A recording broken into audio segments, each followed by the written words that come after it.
Hey everyone, and welcome to the channel. So today we're going to take a look at the 2024 BMW X5 M60i. Huge shout out to Hendrick BMW Northlake for providing this SUV for me today. Check out their website, that link is down in the description. So this X5 is finished off in Tanzanite Blue metallic, very deep blue color. It looks great on this SUV. It has an MSRP of $102,000. And underneath the hood, this is powered by a 4.4 liter twin turbo V8 that's paired with a mild hybrid electric system along with the 8-speed automatic transmission. Combined, that pumps out 523 horsepower, 553 pound-feet of torque, sent through the xDrive all-wheel drive system, propelling this 5,300-pound SUV from 0 to 60 in as quick as 4 seconds, up to its top speed of 155 miles an hour. It also has a fuel capacity of 21.9 gallons. You'll expect to see around 17 miles per gallon in the city, 22 out on the highway. This also has a wheelbase of 117.1 inches. Its overall length is 194.3. It has a width of 79.9, a height of 69.5, and its ground clearance measures in at 8.7 inches. As we move on to the exterior styling now for this M60i, this has quite a lot of options. We have the executive package along with the M Sport Pro package, which gives it the Shadowline package as well, which is all of the gloss black and matte black accents. So that is for the entire surround. On the kidney grille, there's a forward-facing camera, plenty of cutouts to provide a lot of cooling to that engine. This has LED headlights, DRLs, and turn signals. I love that the turn signals have a different design than the 2023. So they had a little bit of a subtle change for this newest model. This has parking sensors up front. There's also the sensor in the middle for the adaptive cruise and all of that tech. And the rest of this bumper is nothing but cutouts. So you can get a lot of airflow and better aerodynamics, especially the large air inlets on the corners where you can see part of that front tire. As we work our way to the side though, this has the 21-inch wheels with that multi-spoke design. That M Sport Pro package gives it the red M Sport brakes, of course. There's also a gloss black trim piece just behind that tire. Now this does have gloss black for the power folding side mirrors. They have the turn signal and the camera system. Full panoramic sunroof up top with all of the gloss black for the roof racks as well as the window trim. And some nice lines that run down the side. There's a slight protrusion to that side skirt there and a nice line just underneath the door handles, splits in the back area there, and then very crisp fender flares both in the front and the rear. Now as we work our way to the back end, this has a body colored spoiler, integrated third brake light, wiper blade is in that lower section. This has LED taillights. The turn signals have a similar design as the front ones, of course. There's the backup camera, all of the parking sensors, and then the quad tip dual exhaust, along with some more body colored for that rear diffuser. Now this can also tow right around 7,200 pounds. So it is a very capable SUV, and it does have remote start, so you can use that from the key fob if you need to. You can also use the key fob to open up the power liftgate or use that button up top. Now the X5s have the split tailgate, so the upper section is independent, and then on the lower section, if you just push on that, it will lower down. A big benefit to having this is that it separates you from the rear bumper, so that way you have a better chance of not hitting the bumper when you load and unload items. You can even use this to sit on, of course, which is nice to have. So for the size of this X5, plenty of space in the back. You have some tie-down hooks where you can put some items as needed. You can even lift up the entire floor where you have a lot more space. You could place a spare tire in there if you needed to, or use it for extra storage. There's also an area where you can place this cover if you don't have it installed when you are using that, which is nice. And then you can also fold down the back seats. So that gives you a lot more interior and practical storage, especially for the size. There's also some 12 volts and some hooks that you can use too. Now in order to close this, all you have to do is push on one button and that will close both at the same time, which makes it very nice for that split style. Now, as we work our way to the rear, there's no sensor on the back door handle, which I find interesting to see.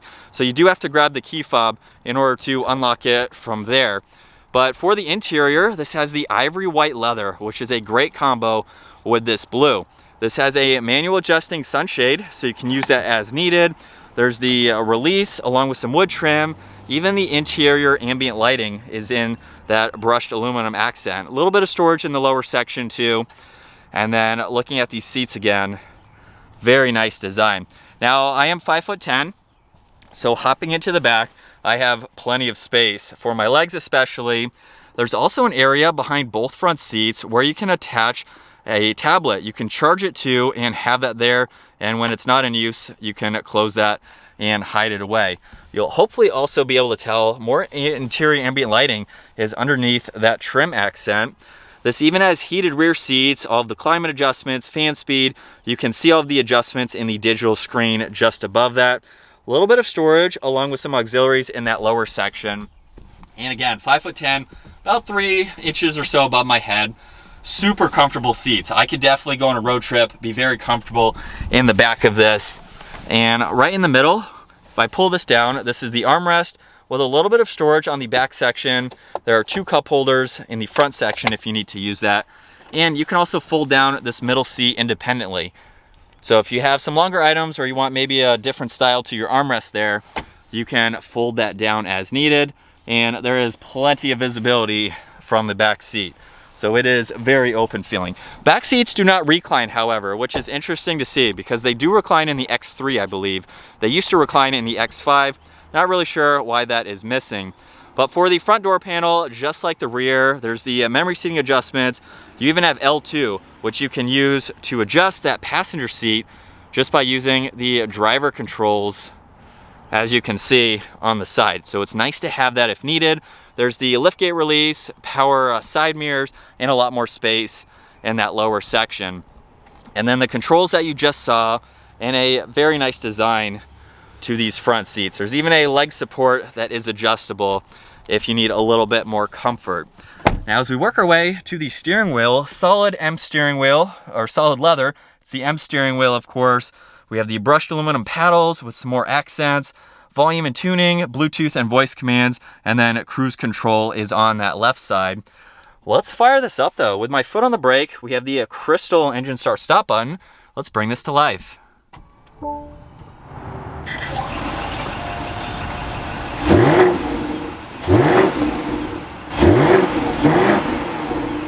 And looking at the gauge cluster, on the left side is miles per hour.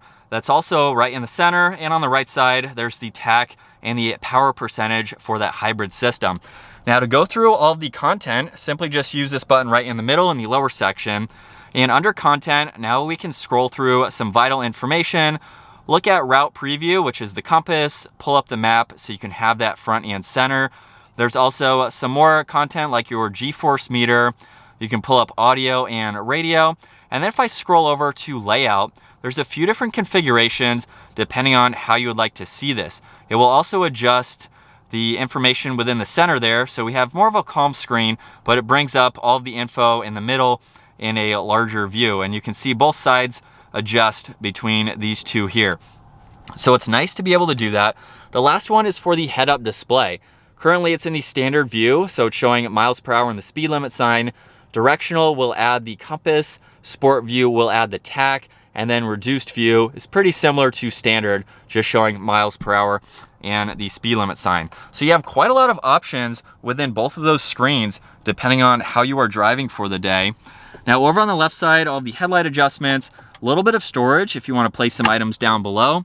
This has the Harman Kardon sound system, full leather for the entire dash, more of that wood trim.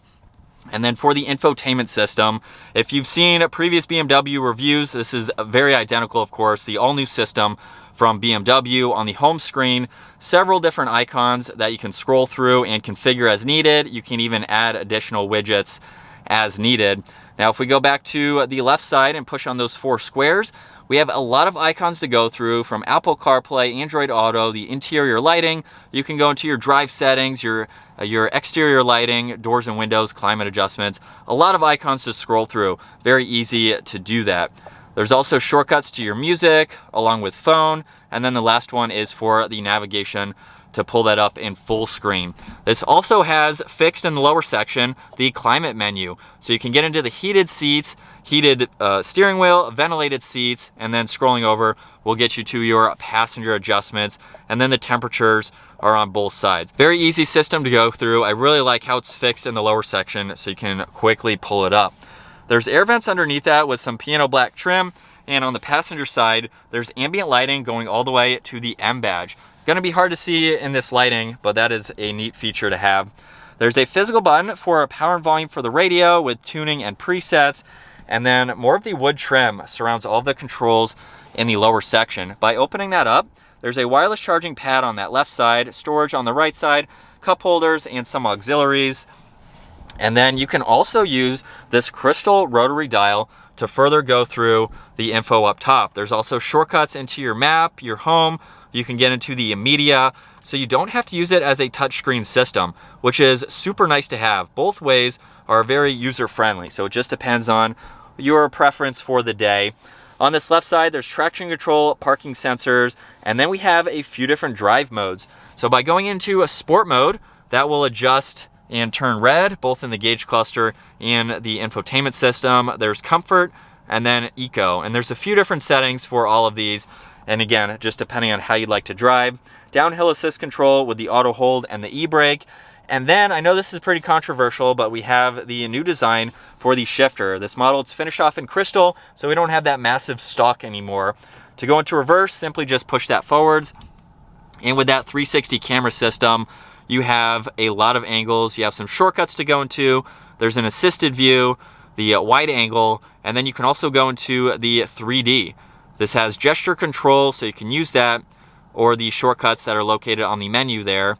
And then there's also the car wash setting or another top-down view, which is nice to have. And then if you put it into drive, the forward-facing camera will automatically pop up. So there's no button down below in order to get to it, which is interesting. But when you put it into drive, it will automatically appear. Now, if I pull back on that one more time, going into S allows you to use the paddle shifters, of course, and then park is located on the back.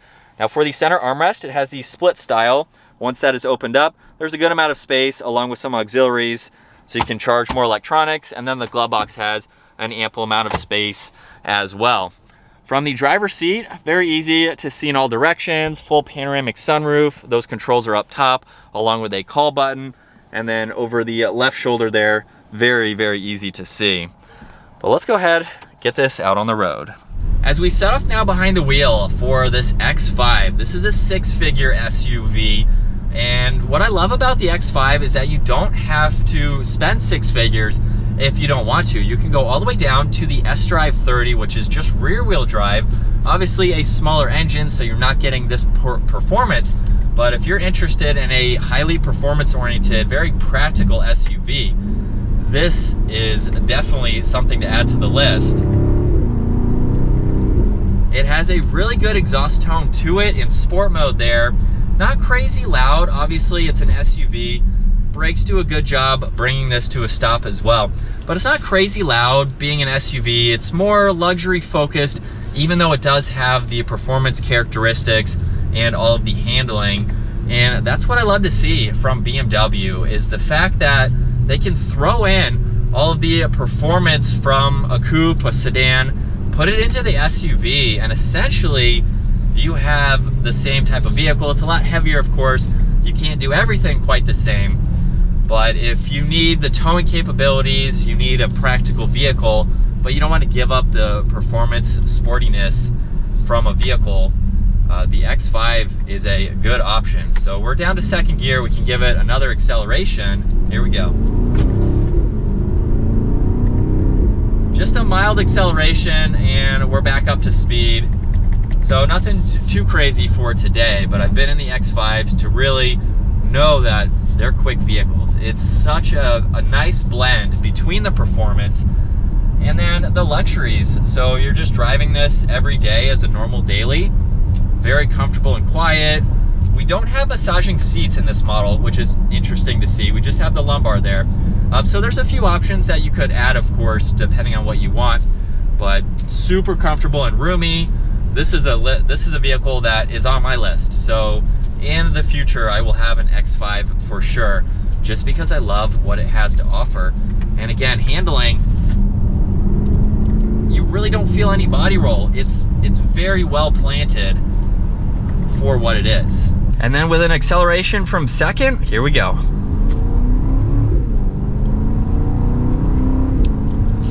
So nothing too crazy for today, but super quick in the shifts too. I really like how this drives. The shifts don't feel jerky like some sports cars or coupes, but and I don't mean the jerkiness in a bad way. There's just not a lot of drama to this X5, but it's an SUV. You want it to be a little bit more luxury focused, even with all of the performance capabilities that this has to offer. So I love the paddles, super responsive, and it has a good exhaust note to it. Nothing loud, of course. It's very quiet and smooth to drive. There's really no road noise, wind noise when you're up to speed either. And we have a beautiful interior. There are so many different options that you can spec for the X5.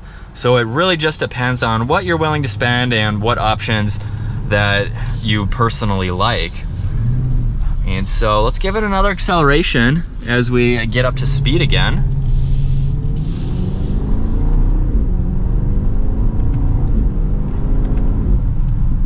It does it effortless, dang. And it does that with ease, which is nice. Now I'm not flooring the brand new vehicle here, so I'm not ripping on it to its full potential, but it has a lot more capabilities than I'm throwing at it today.